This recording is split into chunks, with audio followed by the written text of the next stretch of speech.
Hi, this is Just Janet. I'm a counselor and a corporate trainer. And in my videos, I talk about issues that happen at work, issues that happen with relationships. And a lot of people have been writing to me, some of the clients who speak with me talk about one thing, especially those who are working. Um, Janet, how do I build work life balance? Now, I myself have been somebody who works at a corporate for about 12 years and decided that this is not for me, so I took a different route, pursued my further studies, and became a counselor as well as a trainer. Work life balance is an issue in our country as well, but it seems to be growing a lot among the millennials. Our young youth who are just out of college and who are working are literally putting in more than 52 hours a week at their workplace, which is a lot more compared to other countries in the world. And then there is this constant stress of achieving, of wanting to do more, of having to get your promotion, a higher paycheck, etc., etc. All of this is causing a lot of stress in our people today. Also, I guess the lifestyle that we get into, right? The more the paycheck, the more we start investing in things like maybe buying a house, wanting a better car, buying things for the house, children's education, and there are so many things, right? It's a loophole. We get into loans, we have to work to be able to pay the EMIs, and then there is the extra work pressure in terms of meeting deadlines at work. And if you're not putting in that hard work, the assumption is you're not capable enough to be promoted to the next level. In a situation like this, how do you get work life balance? It's a very difficult question to answer. And why? It depends on every person. Now, all of us as individuals are different. We prioritize things in different ways. The perception about work that we have and the constant fear that we live in, that if I don't put in X number of hours, my boss or my top management is not going to see me as hardworking, and because of which I need to put in those extra hours even if I have work or not. But that's not true. What you can do, and it is also seen that honestly the human mind can manage to work consistently for a period of about, I would say, 4 to 5 hours, where you totally focus on what you have to do and complete it instead of procrastinating, not finishing it, and then putting in those long hours. Eventually, what is going to happen when you put in those long hours? You're going to get stuck in traffic, right?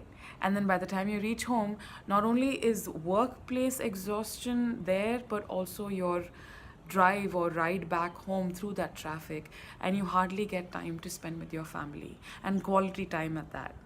And if you have kids, you don't even get the chance to actually play with them or spend time with them, speaking to them about how their day has been.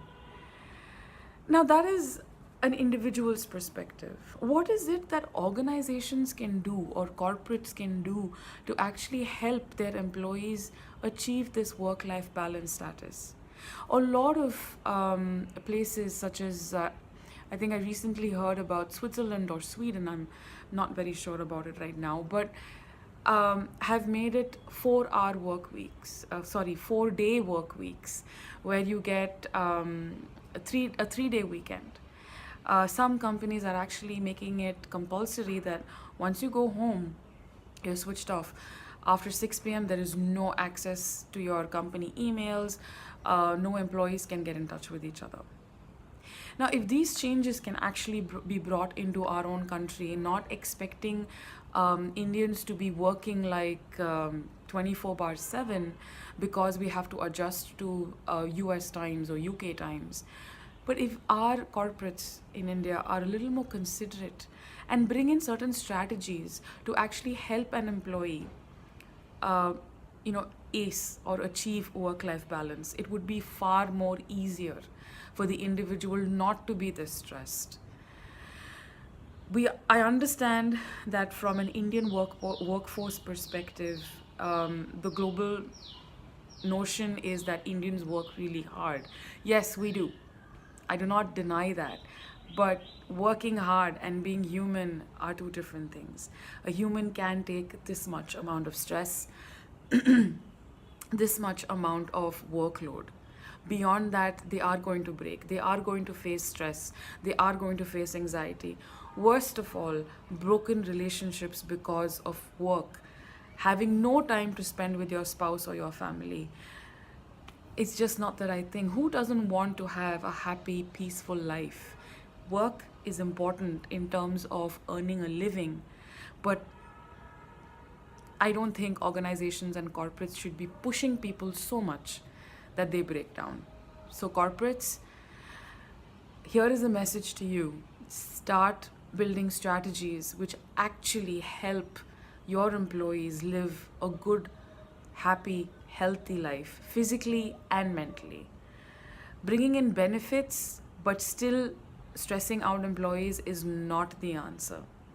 Benefits happen when a person is wholly happy and wholly peaceful with less stress. It's a two-way street. As an individual, prioritize your work. The more you prioritize it and the more you are able to actually organize your day, you will be able to finish your work and be with your family on time or have a social life. Organizations, if you build strategies that can actually help employees live a better, fulfilling life, giving them the ability to finish their work and not overload them with work or adjust to certain times and family situations that they have, your employee will be with you for life.